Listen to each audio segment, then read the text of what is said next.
Marcus Henderson arrived in London with a mission. The 52-year-old businessman from Texas had planned this trip for months, and it wasn't just about sightseeing. He wore his red cap proudly, the one with bold white letters spelling out his political allegiance. To Marcus, it represented freedom, patriotism, and everything he believed America stood for. He had worn it through countless rallies back home, and he saw no reason to leave it behind now. The crisp October morning greeted him as he stepped out of his hotel near Hyde Park. London buzzed with its usual energy, tourists mingling with locals, red double-decker buses rumbling past historic buildings. Marcus checked his phone for directions to Buckingham Palace. He had heard so much about the changing of the guard ceremony, and today seemed perfect to witness it firsthand. As he walked through Green Park, autumn leaves crunching beneath his boots, Marcus felt a surge of excitement. He had always admired the British monarchy from afar, fascinated by their traditions and pageantry. Yet he couldn't help but feel superior about his own country's democratic values. In his mind, America had it right. No kings or queens, just elected leaders who answered to the people. The palace came into view, its grand facade gleaming in the morning sun. Crowds had already gathered along the black iron railings, cameras at the ready. Marcus pushed his way through, his height giving him an advantage. He positioned himself near the front, adjusting his cap to make sure it was visible. He wanted everyone to know where he stood, even here, thousands of miles from home. The guards stood motionless at their posts, resplendent in their red tunics and tall bearskin hats. Marcus studied them with interest. They looked like toy soldiers, he thought, impressive but impractical. Back home, guards wore tactical gear, ready for real threats. These men seemed stuck in another century, performing for tourists rather than protecting anyone. A man beside Marcus, clearly British from his accent, commented on the precision of the guards' drill. Marcus seized the opportunity to engage. He had opinions and he wasn't shy about sharing them. Years of business negotiations had made him confident, perhaps too confident, in his ability to hold court in any conversation. The ceremony began with martial music echoing across the parade ground. New guards marched in perfect formation, their movements synchronized to the second. The crowd watched in respectful silence, broken only by the clicking of cameras and whispered commentary. Marcus, however, felt restless. He didn't understand the appeal of watching men march back and forth in fancy uniforms. He turned to the British man again, a smile playing on his lips. In his mind, he was just being friendly, starting a conversation. But his words came out differently than he intended. Years of consuming partisan media had shaped his worldview, convincing him that his opinions were facts, and that anyone who disagreed simply didn't understand how the world really worked. The man's expression changed as Marcus spoke. What started as polite interest turned to discomfort, then to clear displeasure. Other tourists began glancing their way, some shaking their heads. Marcus noticed but misread the situation entirely. He thought they were impressed by his knowledge, his willingness to speak uncomfortable truths. In reality, they were embarrassed for him. One of the guards stood directly ahead, no more than 10 feet away. Unlike his colleagues, this particular guard seemed younger, his face still showing the softness of his early 20s. His eyes, visible beneath the shadow of his bearskin hat, remained fixed forward, his expression neutral. But Marcus noticed something else, a tension in the guard's jaw, a slight rigidity in his stance that went beyond the required military bearing. Marcus's voice grew louder, emboldened by what he mistook for an attentive audience. He gestured toward the palace, making sweeping statements about monarchy versus democracy, tradition versus progress. His words dripped with condescension, though he didn't hear it himself. To him, he was simply sharing truths that needed to be said, enlightening these people about how much better things were back home. The young guard's fingers tightened almost imperceptibly around his rifle. His breathing, trained to be measured and controlled, quickened slightly. Marcus, caught up in his monologue, didn't notice. He was too focused on making his point, on being heard, on asserting what he believed to be American superiority over this archaic British institution. A woman in the crowd, clearly uncomfortable, tried to move away. Others followed her lead, creating a small space around Marcus. Still, he didn't stop. If anything, their departure only reinforced his belief that they couldn't handle the truth. He had learned long ago to interpret disagreement as weakness, Opposition as ignorance. It was easier than questioning his own assumptions. The ceremony continued, reaching its climactic moment as the old guard prepared to hand over responsibility to the new. The crowd's attention shifted entirely to the spectacle, but Marcus remained focused on making his voice heard. He pointed at the guards, making comments that he thought were clever, observations that he believed highlighted the absurdity of maintaining such outdated traditions. Then something unexpected happened. The young guard, the one Marcus had barely noticed, did something that guards simply weren't supposed to do. As the final commands echoed across the parade ground and the crowd erupted in applause, this guard turned his head. Just slightly, just enough. His eyes, no longer fixed on some distant point, found Marcus in the crowd. And in that brief moment of eye contact, Marcus saw something that made his confident smile falter for the first time that morning. The guard's eyes weren't filled with the anger Marcus had expected. Instead, they held something deeper, something that made Marcus's chest tighten uncomfortably. It was pain, raw and unmistakable. In that split second before the guard's gaze returned to its proper position, Marcus saw years of discipline cracking ever so slightly, revealing the human being beneath the uniform. The ceremony concluded with a final flourish of drums and trumpets. The crowd began to disperse, chattering excitedly about what they had witnessed. Marcus stood frozen, his earlier confidence evaporating like morning mist. The guard's look had unsettled him in a way he couldn't quite explain. He tried to shake it off, telling himself he was being ridiculous, that he had done nothing wrong. But the feeling persisted as he walked away from the palace. His phone buzzed with messages from his wife back in Houston, asking how the trip was going. Marcus typed out a response describing the ceremony as impressive but overrated. Yet he couldn't bring himself to mention the incident with the guard. Something about it felt too personal, too unsettling to share casually. He spent the afternoon wandering through Westminster, taking obligatory photos of Big Ben and Westminster Abbey. But his mind kept returning to that moment. Why had the guard looked at him that way? What had Marcus said that warranted such a response? He began replaying his words in his head, hearing them differently now, stripped of the righteous certainty that had colored them before. By evening, Marcus found himself in a quiet pub near his hotel. The wooden interior was warm and inviting, filled with the low murmur of conversation and the clink of glasses. He ordered fish and chips along with a pint of local beer and settled into a corner booth. The food arrived steaming hot, but he barely tasted it. His appetite had vanished, replaced by a gnawing discomfort he couldn't name. An elderly British man sat down at the bar, his weathered face creased with years of smiles and sorrows. He wore a poppy pinned to his jacket, the red flower bright against the dark fabric. Marcus had seen similar flowers on others throughout the day, but hadn't thought much about them. Now, watching the old man order his drink with a gentle nod to the bartender, Marcus felt curious. Marcus approached the bar, his usual confidence tempered by the day's strange events. He asked about the flower, trying to sound casual. The old man's eyes, still sharp despite his age, studied Marcus for a moment. Then, with a patience that suggested he had explained this many times before, he began to speak about Remembrance Day, about honoring those who had served and sacrificed. As the man talked, Marcus learned things he had never considered. The British reverence for their military went far deeper than the ceremonies and pageantry he had witnessed.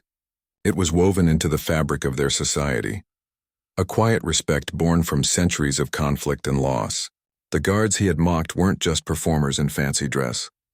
They were soldiers, many with combat experience, serving their country with the same dedication as any American service member. The old man mentioned his own son, a career soldier who had served in Afghanistan. He spoke matter-of-factly about the dangers his son had faced, the friends he had lost, the invisible scars he carried home. Marcus listened, really listened, perhaps for the first time in a long while. He thought about his own life, comfortable and safe, far removed from such sacrifices. When Marcus returned to his hotel room that night, he couldn't sleep. He lay in the darkness, staring at the ceiling, the day's events playing over and over in his mind. His red cap sat on the dresser, suddenly looking garish in the dim light from the window. For years it had been his badge of honor, his way of showing the world who he was and what he believed. Now it felt heavy with implications he had never considered. He thought about all the times he had spoken without really thinking, confident in his opinions because they felt right to him. He thought about the people who had walked away from him at the palace, the uncomfortable looks, the disapproval he had dismissed as their problem, not his. Now, alone in a foreign city, he began to wonder if he had been wrong about more than just British guards. Morning came with pale sunlight filtering through the curtains. Marcus woke feeling unrested, his mind still churning. He had 2 more days in London before flying home. Part of him wanted to stay in his room, to avoid any more uncomfortable encounters. But another part, a part that was slowly awakening after years of dormancy, wanted to understand what had happened yesterday. After a breakfast he barely touched, Marcus found himself walking back toward Buckingham Palace. He wasn't sure what he hoped to find there, but something drew him back. The same crowds gathered as before, tourists from around the world united in their fascination with British tradition. Marcus stood at the back this time, his cap left behind in his hotel room. He watched the guards with different eyes today. Instead of seeing outdated ceremony, he saw discipline and dedication. Instead of dismissing their stillness as mere performance, he recognized the strength it required. These men stood for hours in all weather, maintaining perfect composure while tourists took selfies and children ran past. It was, he realized, its own form of service. As the morning ceremony began, Marcus scanned the guards' faces, looking for the young man who had looked at him yesterday. But from this distance, with their identical uniforms and stoic expressions, he couldn't tell them apart. They all looked the same, a wall of red and black and unwavering duty.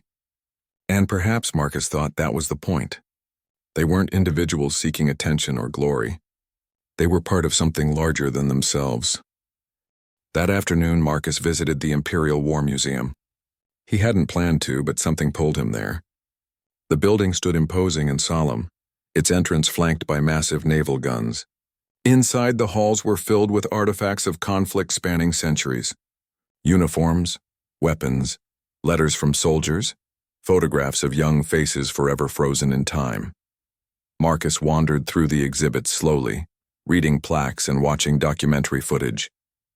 He learned about the World Wars, about the Blitz, about British soldiers fighting alongside Americans in conflicts around the globe. He saw the names of the fallen, thousands upon thousands of them, carved into monuments and written in books of remembrance. Each name represented a life cut short, a family forever changed. In one section, he found a display about modern military service. Photographs showed British soldiers in Iraq and Afghanistan, their faces smeared with dust and exhaustion. The captions told stories of courage under fire, of missions accomplished and comrades lost. One photo caught his attention, a group of young men in dress uniforms standing at attention much like the guards at the palace. The caption mentioned that many ceremonial guards were active duty soldiers who had seen combat. Marcus's throat tightened as he read further.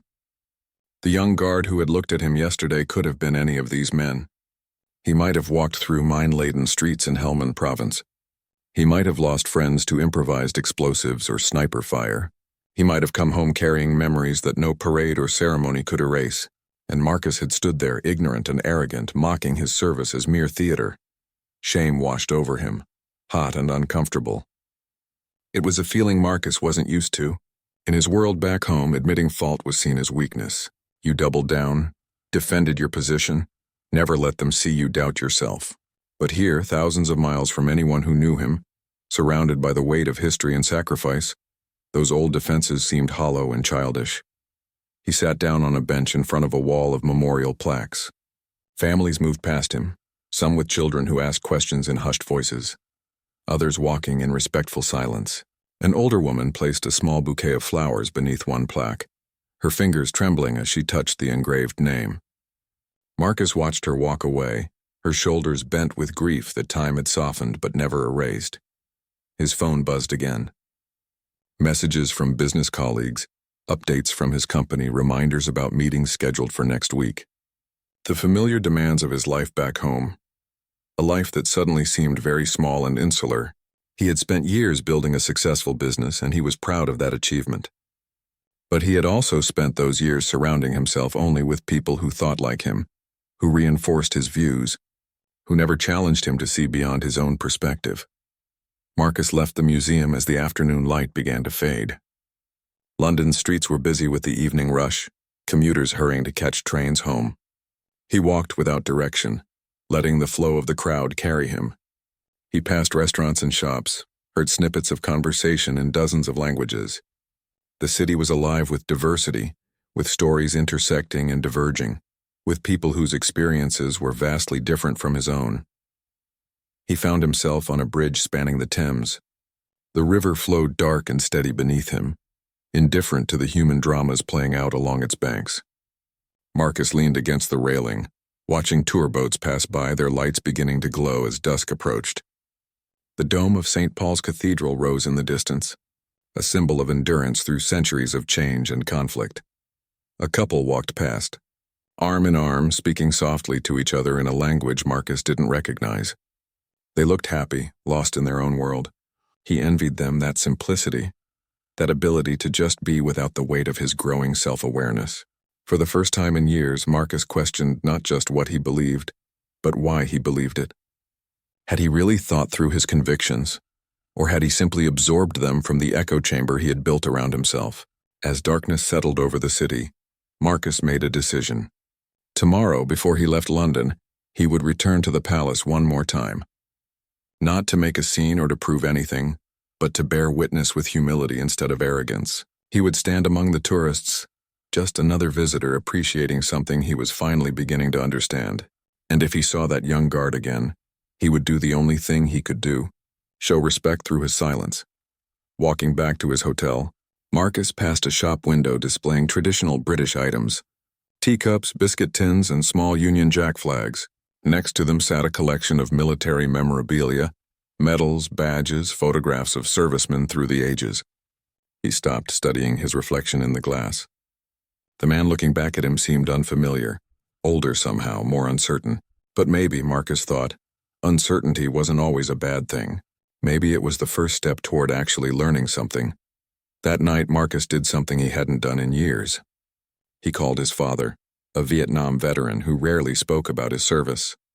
They talked for over an hour, the longest conversation they had shared in memory. Marcus asked questions he had never thought to ask before. His father answered slowly, carefully, sharing stories Marcus had never heard. By the end of the call, Marcus understood a little more about sacrifice, about service, about the weight that soldiers carry long after they take off their uniforms. Before hanging up, his father said something that struck deep.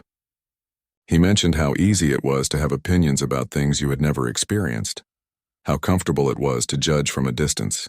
But real understanding, he said, required humility and the willingness to admit when you were wrong. Marcus thanked him, his voice thick with emotion, and promised to call more often. He lay in bed that night thinking about the journey he had undertaken. Not the physical journey to London, but the interior one that had begun with a guard's wounded glance. Marcus was starting to realize that the world was far more complex than he had allowed himself to believe, that people could be patriotic about their own countries without diminishing his love for his own. That criticism born from ignorance was just noise, but understanding born from humility was wisdom. Morning arrived with rain pattering against the window. Marcus dressed quietly, deliberately choosing neutral clothing. No political statements, no loud declarations of allegiance, just a simple jacket and comfortable shoes. He ate breakfast in the hotel restaurant, watching other guests come and go, wondering about their stories, where they came from, what had brought them here. The rain had stopped by the time he reached Buckingham Palace, leaving the pavement slick and glistening. Fewer tourists had gathered today, perhaps deterred by the threatening clouds overhead. Marcus stood near the back, hands in his pockets, content to observe rather than dominate.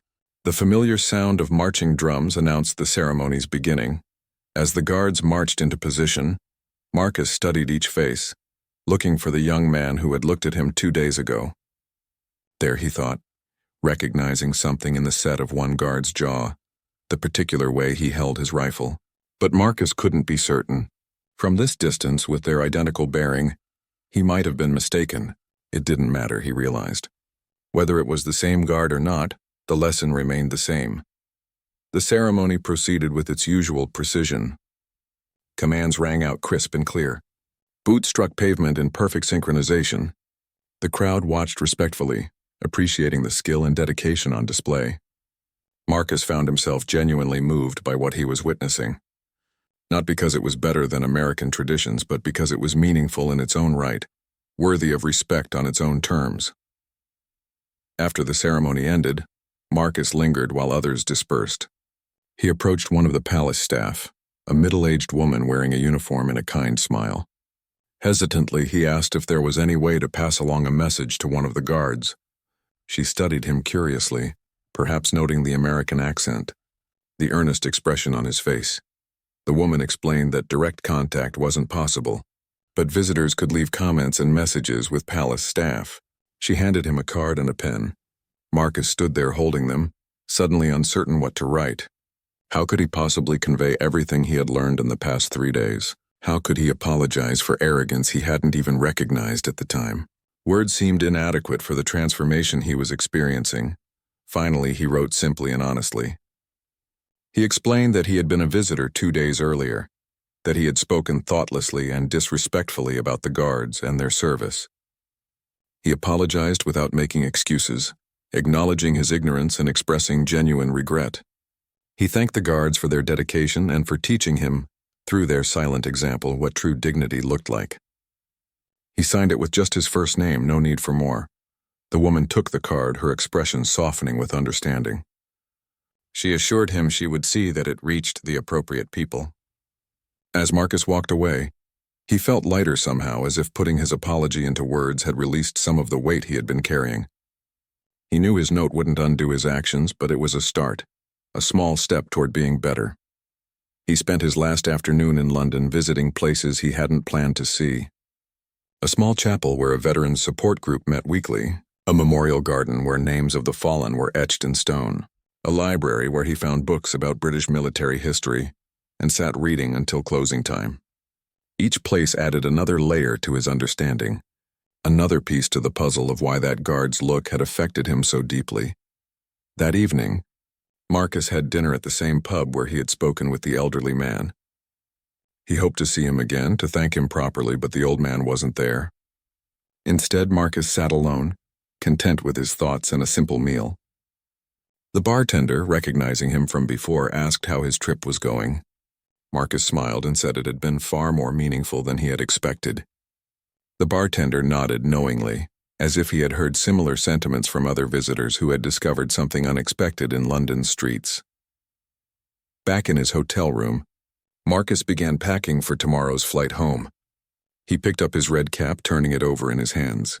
It felt different now, heavier with implications he couldn't ignore. He thought about the person he had been when he arrived in London, so certain of his opinions, so quick to judge and dismiss. That person seemed like a stranger now, someone Marcus wasn't sure he wanted to be anymore. He placed the cap at the bottom of his suitcase, unsure if he would ever wear it again. Not because his political views had necessarily changed, but because he had learned that wearing your beliefs like a weapon was very different from holding them with humility and respect. He could love his country without dismissing others. He could honor his own traditions without mocking those that were different. Sleep came easier that night. Marcus dreamed of marching soldiers and falling rain, of medals and monuments, of a young guard whose wounded glance had sparked something unexpected. In his dream, he approached the guard to apologize, but when he got close enough to speak, he saw that the guard was smiling. Not in mockery or anger, but in understanding, as if he knew that sometimes people needed to be shaken out of their certainty to find their way to wisdom. Morning came too quickly. Marcus checked out of the hotel, his luggage feeling heavier than when he had arrived, filled now not just with souvenirs but with the weight of new understanding. The taxi ride to Heathrow was quiet, the driver content to let his passengers sit in contemplative silence. Through the window, London passed by one last time, a city that had given Marcus far more than he had expected. At the airport, waiting for his boarding call, Marcus watched other travelers. Some wore patriotic clothing from various countries, declaring their origins proudly. He no longer felt the need to judge them or to compare their pride with his own. People loved their homes for reasons both simple and complex, and that was something to be celebrated, not competed over. Patriotism didn't have to be a zero-sum game where one person's love for their country diminished another's. The flight home was long, and gave Marcus plenty of time to think. He declined the in-flight entertainment, preferring instead to stare out the window at the clouds below. Somewhere over the Atlantic, suspended between two continents, he began to understand that the real journey wasn't about crossing an ocean. It was about crossing the distance between who he had been and who he might become. He thought about the conversations waiting for him back home. His business partners who shared his political views without question. His friends at the country club who saw the world through the same narrow lens he had been using for years. His social media feeds filled with voices that only reinforced what he already believed. Returning to that echo chamber felt different now, less comfortable, more confining. Marcus knew he couldn't simply announce his transformation. People would be suspicious, defensive, perhaps even hostile. Change, especially the kind that challenged group identity, was rarely welcomed. He would need to be patient, to lead by example rather than proclamation, to ask more questions and make fewer statements, to listen more carefully and speak more thoughtfully. Landing in Houston felt surreal. Everything looked the same. The familiar sprawl of highways and shopping centers, the humid Texas heat that greeted him as he left the terminal.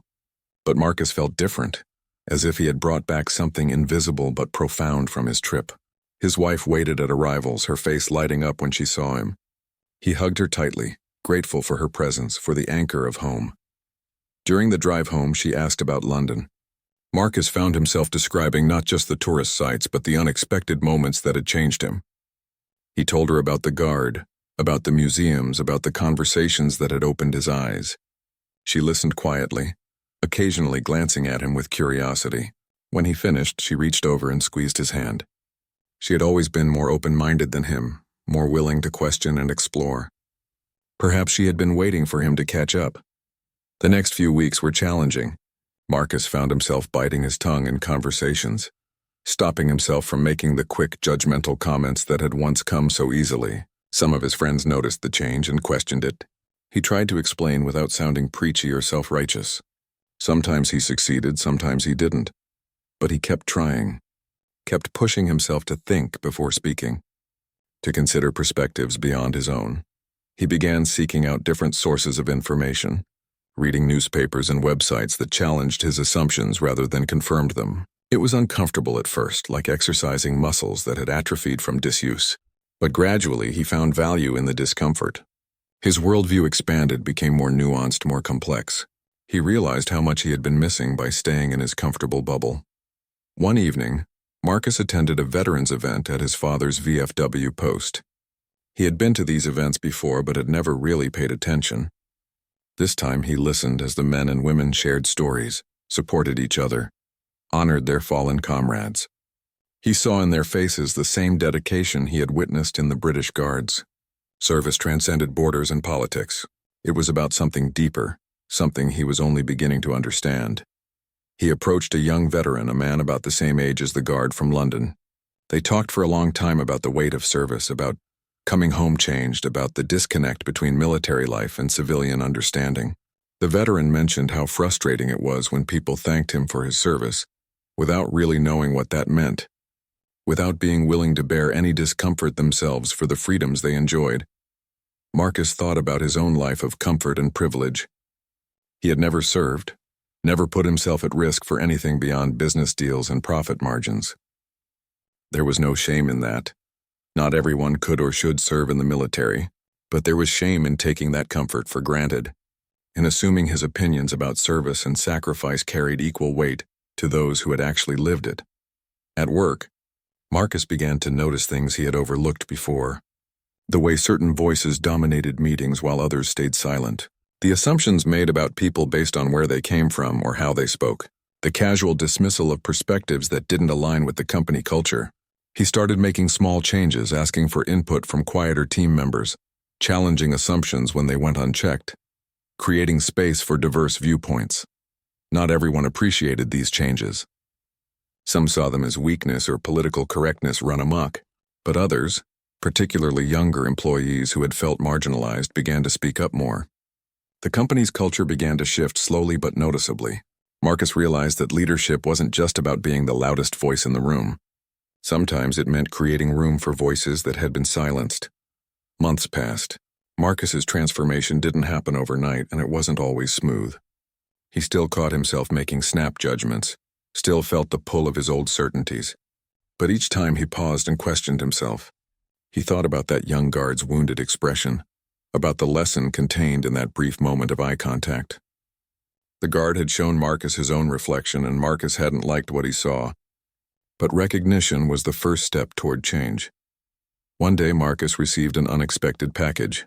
Inside was a formal letter from the British Embassy, along with a small commemorative coin bearing the royal crest.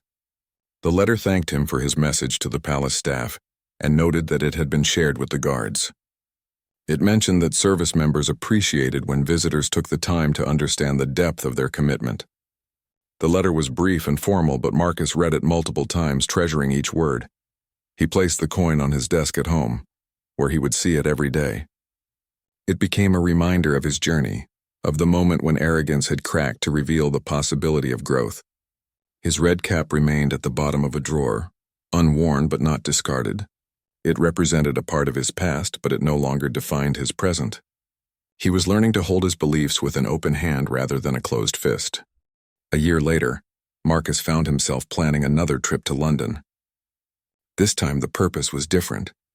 His company was exploring international partnerships, and he had volunteered to lead the British negotiations. His colleagues were surprised by his enthusiasm. The old Marcus had been skeptical of international business, preferring to keep everything domestic where he understood the rules.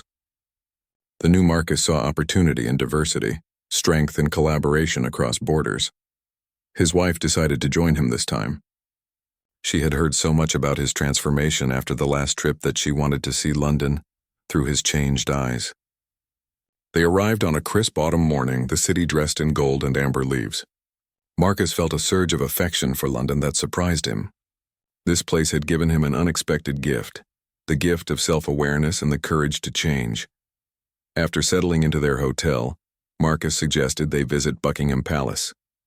His wife agreed, curious about the place that had sparked such profound change in her husband. They arrived during the changing of the guard, joining the crowd of tourists and locals alike. Marcus stood quietly, his wife's hand in his, watching the ceremony with genuine appreciation. The guards marched with their characteristic precision, their movements a testament to countless hours of training and discipline. Marcus studied their faces, wondering if the young man who had looked at him that day was among them. He would never know for certain, but in a way it didn't matter. That guard, whoever he was, had become a symbol of something larger in Marcus's mind. He represented all the lessons Marcus had been too arrogant to learn until that moment forced him to face himself. As the ceremony concluded, Marcus noticed a young tourist nearby, American by his accent, making loud comments about the guards and British traditions. The remarks were dismissive, superior, almost identical to the words Marcus himself had spoken a year ago. Marcus saw himself in this young man, saw the same ignorant confidence, the same unexamined assumptions. Part of him wanted to intervene to save this person from making the same mistakes, but Marcus held back. He had learned that people couldn't be forced to grow. Wisdom came from experience, from being confronted with your own blindness and choosing to see differently. All he could do was hope that this young man would have his own moment of awakening, his own encounter with truth that shattered comfortable illusions. Sometimes the best gift you could give someone was the space to find their own way. Later that day, Marcus and his wife visited the Imperial War Museum.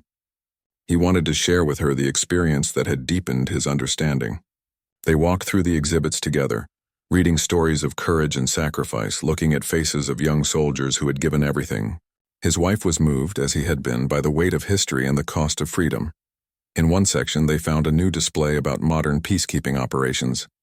British and American soldiers worked side by side, their flags different but their mission shared.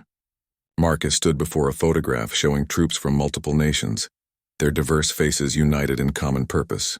This, he thought, was what the world needed more of. Not the erasure of differences, but the recognition that those differences could coexist in mutual respect. That evening, they had dinner at a restaurant overlooking the Thames. The lights of the city reflected on the water, creating a shimmering tapestry of gold and silver. Marcus told his wife more details about his first trip, about the shame he had felt, about the gradual awakening that had followed. She listened with the patience and understanding that had always been her strength. When he finished, she told him she was proud of him. Not for being perfect, but for being willing to grow. The business meetings went well.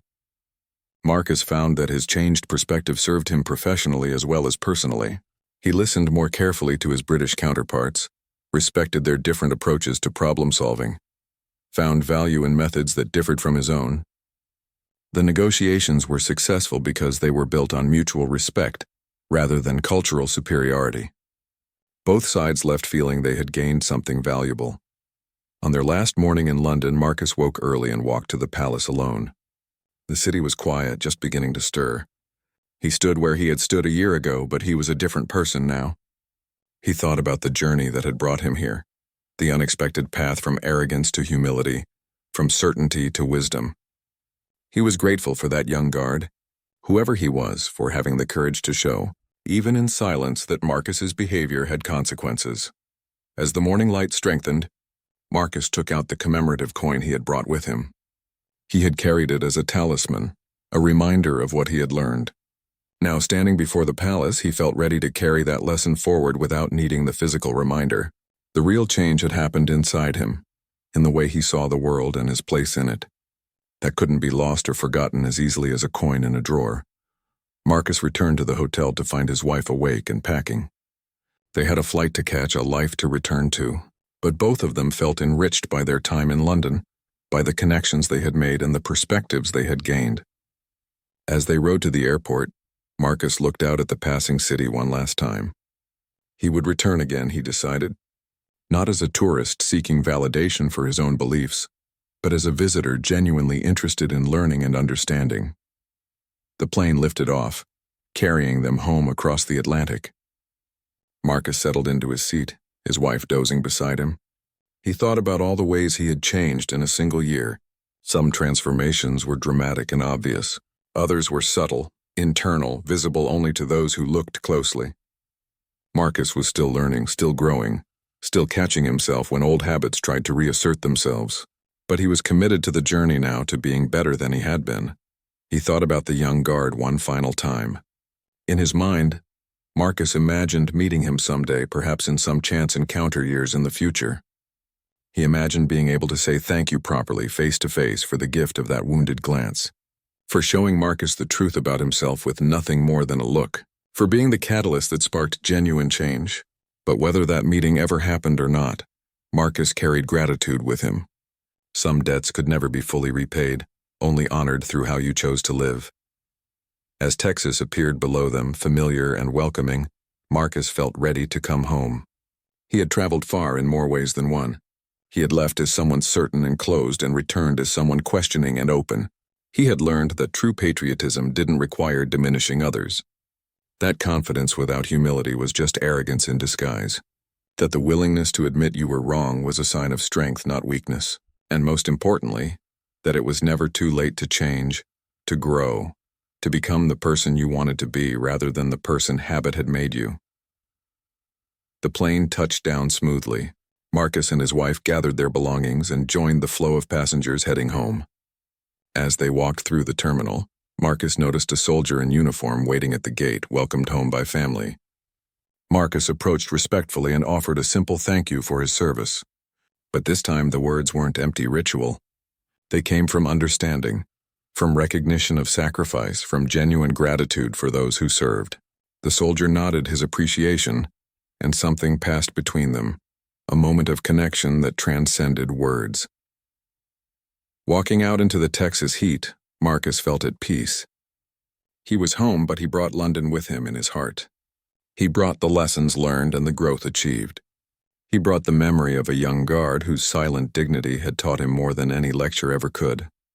And he brought the commitment to keep learning, keep questioning, keep growing, because that was what the journey was really about, not the destination, but the willingness to keep traveling toward becoming your best self, one humbling lesson at a time.